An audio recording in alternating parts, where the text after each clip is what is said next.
뭐 한마디로 독일에 약하죠.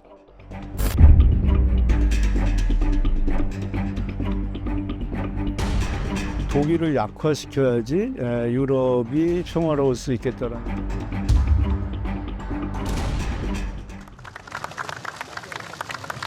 통일. 이 단어를 들으면 여러분은 어떤 생각이 드시나요? 헌법에 명시된 국가적 책무? 혹은 나와 상관없는 옛 이야기? 여기 우리와 같이 분단되었지만 우리보다 먼저 통일을 이룬 나라가 있습니다.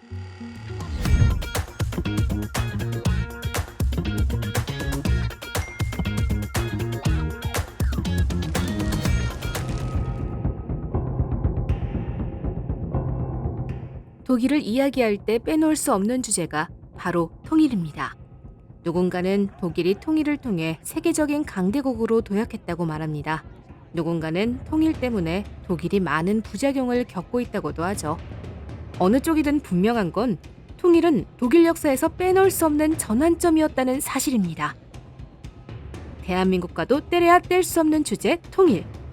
지금부터 할 이야기는 독일과 통일입니다.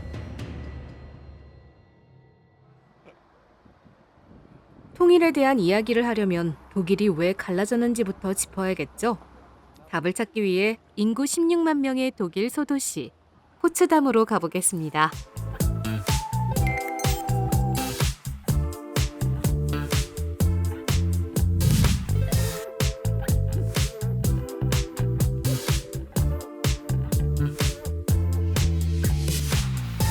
포츠담의 명소 한 곳을 소개하겠습니다.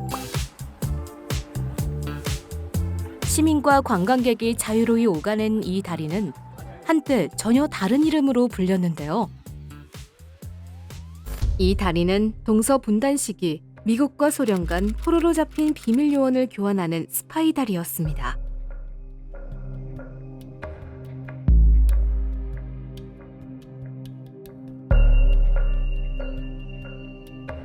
대표적인 사건이 1962년에 있었습니다.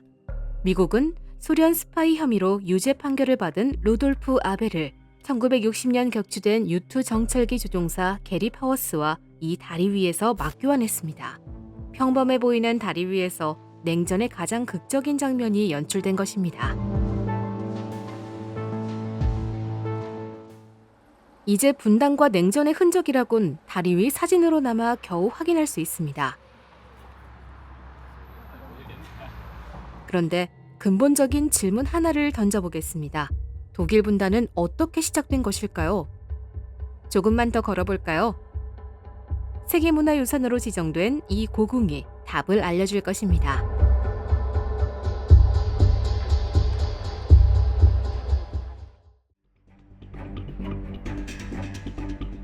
(1945년 7월) 제2차 세계대전 승전국들은 이 궁전에 모였습니다.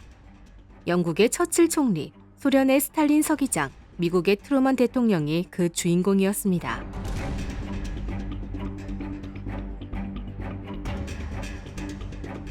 이들은 포츠담 회담에서 패전국 독일의 운명을 결정했습니다.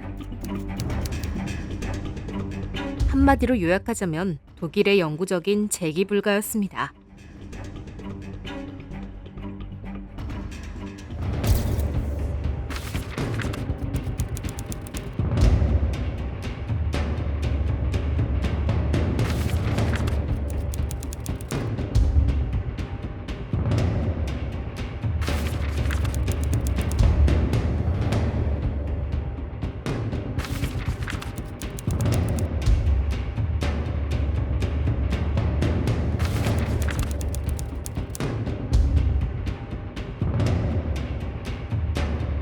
포츠담 협정의 핵심은 명확했습니다. 독일의 영토를 나누어 관리하고 국가 경제의 체질과 성장 범위까지 철저히 통제한다.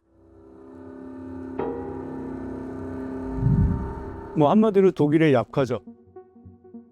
독일을 약화시켜야지 유럽이 평화로울 수 있겠다라는 생각을 했고, 그래서 독일을 분할 점령해서 독일을 약화시키는 것이 가장 큰 목적이었다고 생각을 합니다. 실제로 포츠담 회담 이후 독일은 미국, 영국, 프랑스, 소련 네 나라에 의해 분할 점령을 받게 됐습니다. 수도 베를린도 예외는 아니었습니다. 특히 베를린은 동독 한가운데에 있었는데요. 서방 국가들에게 베를린은 고립된 섬 같았지만 결코 포기할 수 없는 자유의 섬이었습니다. 베를린 이야기는 다음 편에서 집중적으로 다뤄보겠습니다.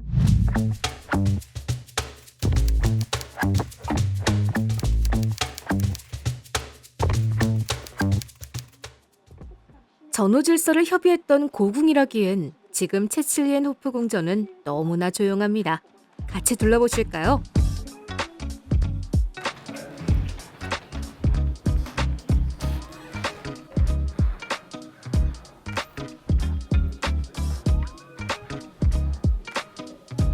정원으로 가보겠습니다. 저기 보이는 커다란 붉은 별. 1945년 포츠담 회담 때부터 있던 별입니다. 붉은 별 하면 소련의 상징으로 유명한데요. 당시 포츠담은 소련 점령지였기 때문에 회담 준비 역시 소련군의 책임하에 진행됐습니다. 정원 한가운데 커다랗게 박힌 붉은 별. 아마 회담 주도국으로서 소련의 위상을 과시하려는 의도가 아니었을까요? 박물관을 구경하다 보면 당시 회담장으로 빨려 들어가는 기분입니다.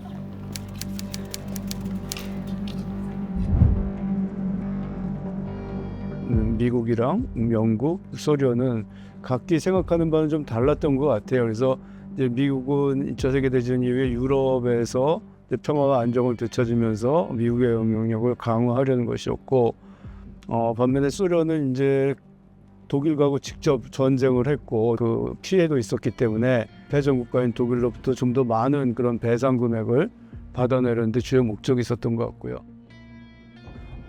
영국 같은 경우는 이제 유럽에서 항상 좀 이렇게 균형자 역할을 했었고, 영국 역시 유럽의 세력 균형과 또 안정을 취하는 쪽으로.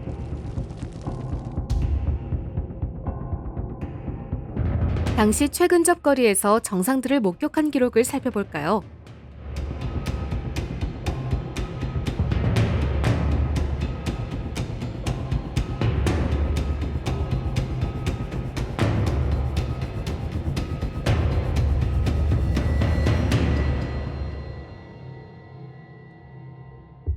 특히 유명한 일화로 트루먼과 스탈린의 포커페이스가 있습니다.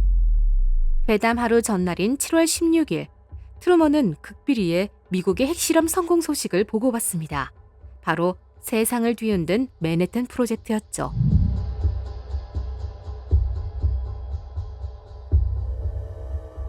트루먼은 공산 세력에 대한 불신이 깊었습니다.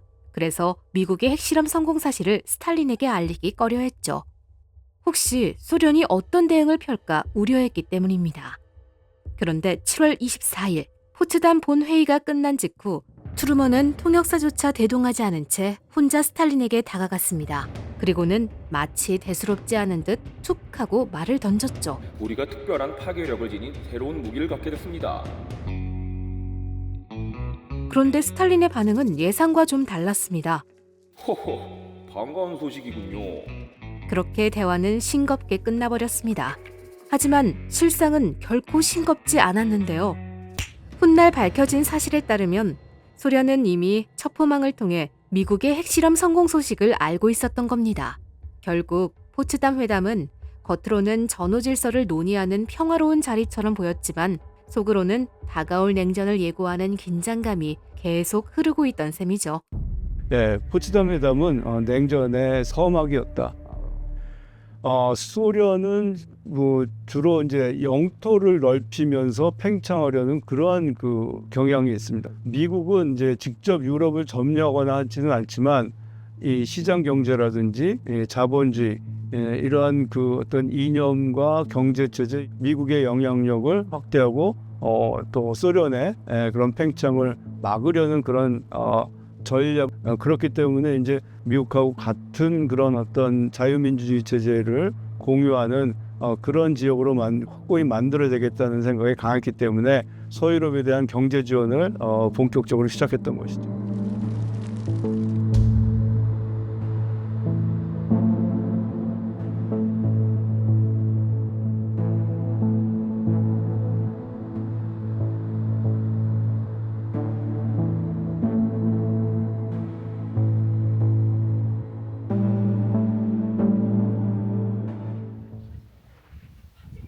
독일 분할이 결정된 곳, 냉전이 시작된 곳.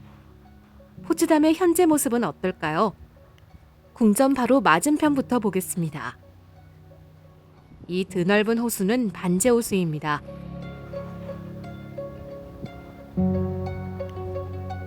하지만 분단 시절 이 풍경은 동독 주민들에게 닿을 수 없는 세계였습니다. 궁전과 호수 사이에 장벽이 있었기 때문입니다. 자연의 장관 대신 차가운 콘크리트 벽을 바라봐야 했다니 분단이라는 단어가 새삼 더 차갑게 다가옵니다.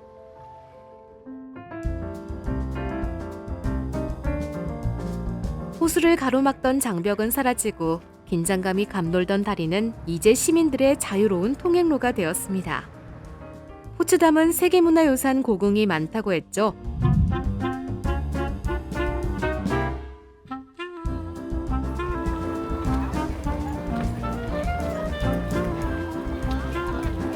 유럽의 역사적 건축 양식을 두 눈으로 볼 수 있는 도시.